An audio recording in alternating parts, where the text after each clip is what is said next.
నమో బుద్ధాయ. భిక్షువు తపస్వి. భిక్షువనగా తపస్వియా? ఆ ప్రశ్నకు కాదనే సమాధానం చెప్పాలి.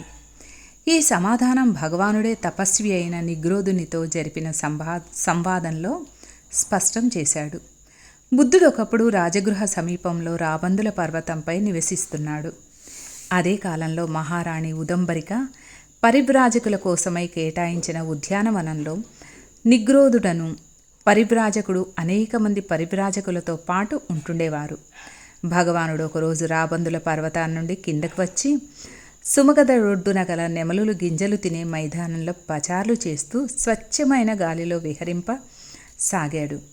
ఆ విధంగా విహరిస్తుండిన భగవానుణ్ణి గమనించిన నిగ్రోధుడు సహచర పరివ్రాజకులనుద్దేశించి, శబ్దం చేయక సద్దుమణిగి ఉండండి, గౌతమ శ్రమణుడు సుమగద ఒడ్డునే పచార్లు చేస్తున్నాడు అంటూ హెచ్చరించగా పరివ్రాజకులంతా నిశ్శబ్దంగా ఉండిపోయారు. భగవానుడంతటా నిగ్రోధుడున్న చోటికి వచ్చి, తదాగత, రండి రండి, మేమున్న చోటికి మీరు విచ్చేయడం మా భాగ్యం. మీరు కూర్చున్నదలిస్తే ఇదిగో ఆసనం సిద్ధంగా ఉందంటూ ఆహ్వానించాడు. తదాగతుడు ఉన్నతాసనంపై కూర్చోగా నిగ్రోధుడు మరో చిన్న ఆసనాన్ని తెప్పించి భగవాన్ పక్కనే కూర్చున్నాడు.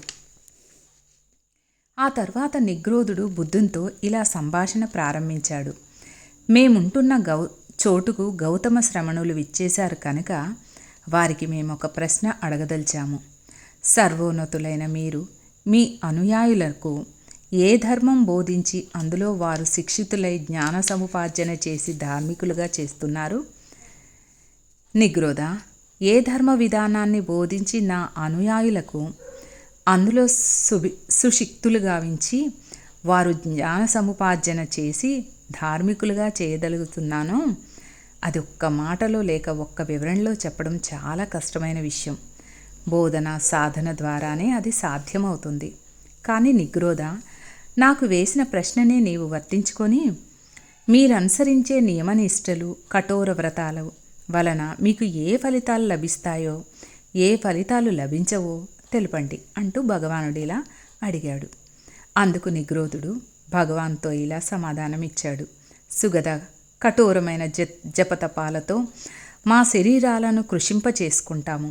తద్వారా మేము సాధించగలిగేది సాధించలేనిది ఏముంటుంది?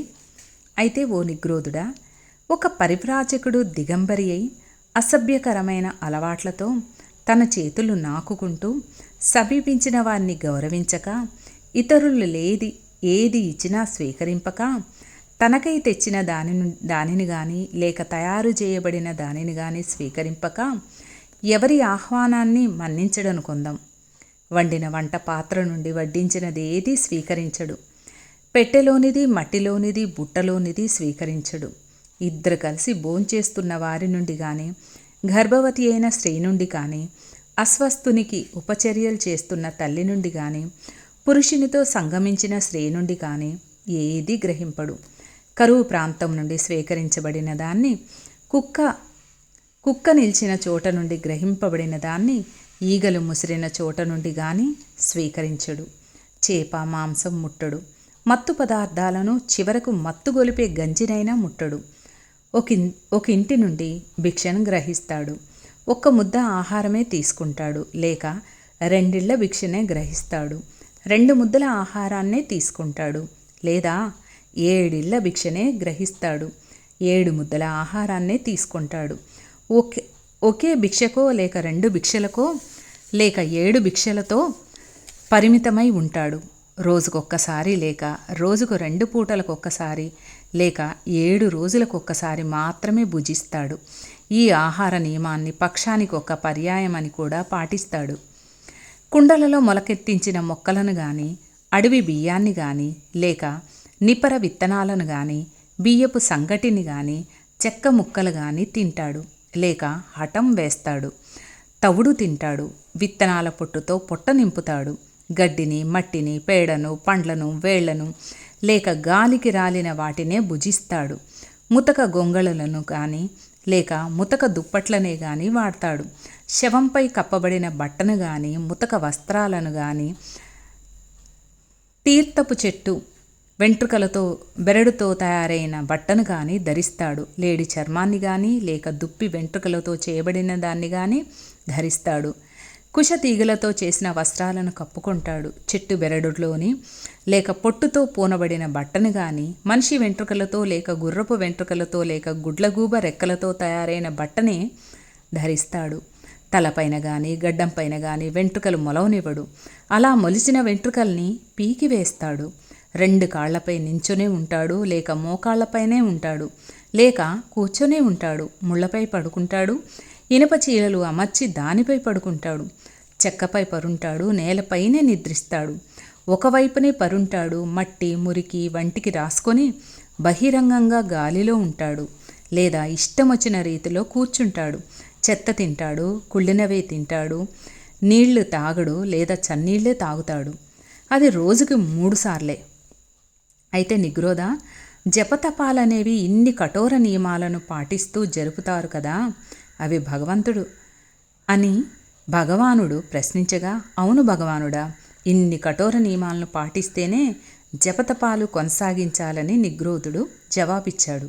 అయితే ఇలాంటి కఠోర నియమాలను పాటిస్తూ జరిపే జపతపాలు దోషయుక్తమని నేనంటాను అని తథాగతుల వారు సమాధానం ఇచ్చారు. 2వ భాగాన్ని రేపు విందాము. నమో బుద్ధాయ. నమో తస్సా భగవతో అర్హతో సమ్మా సంబుద్ధస్సా బుద్ధం శరణం గచ్ఛామి ధమ్మం శరణం గచ్ఛామి సంఘం శరణం గచ్ఛామి ద్వితీయం పి బుద్ధం శరణం గచ్ఛామి ద్వితీయం పి